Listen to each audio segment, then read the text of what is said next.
Hello Vivaan, good morning. क्या हाल चाल है आप सबका?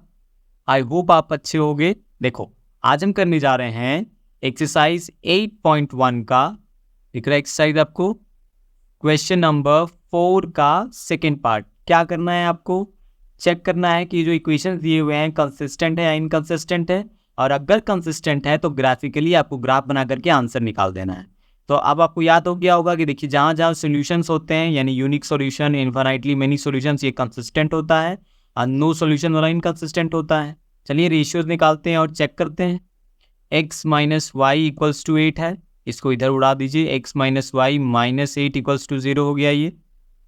दूसरी तरफ 3x minus 3y equals to 16 है, तो ये हो जाएगा आपके पास 3x minus 3y minus 16 equals to 0। Rule क्या है?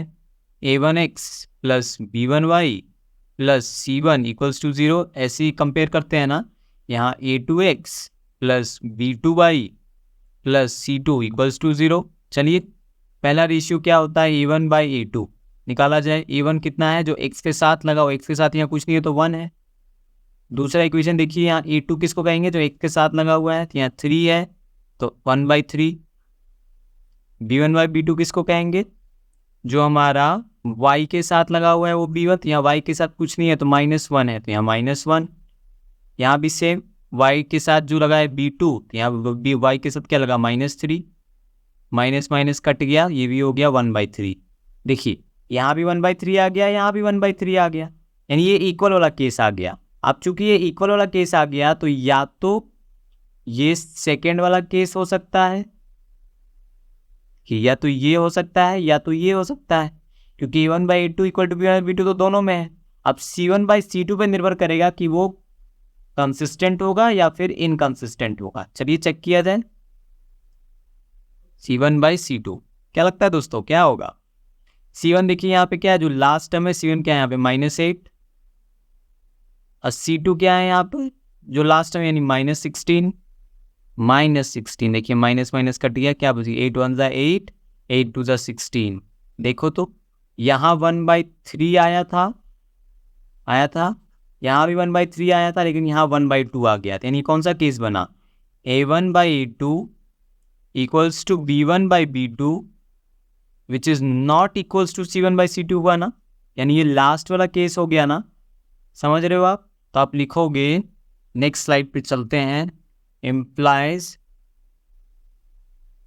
lines are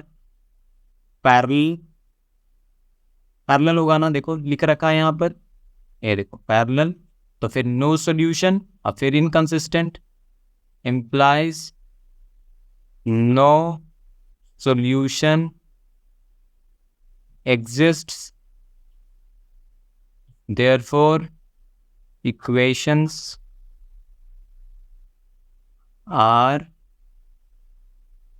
inconsistent।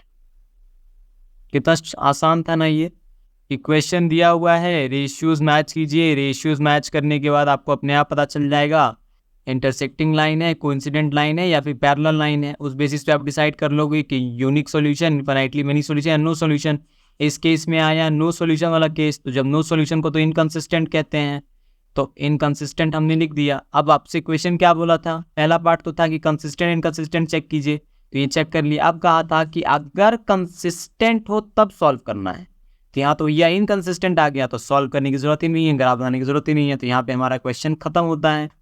ठीक है, तो आई होप आपको ये क्वेश्चन समझ में आया हो। किसी प्रकार का डाउट रह गया हो पूछिएगा कमेंट में, मैं जल्दी से सॉल्व करने की कोशिश करूंगा उसको। चलिए मिलते हैं नेक्स्ट वीडियो में। Till then take care, bye bye.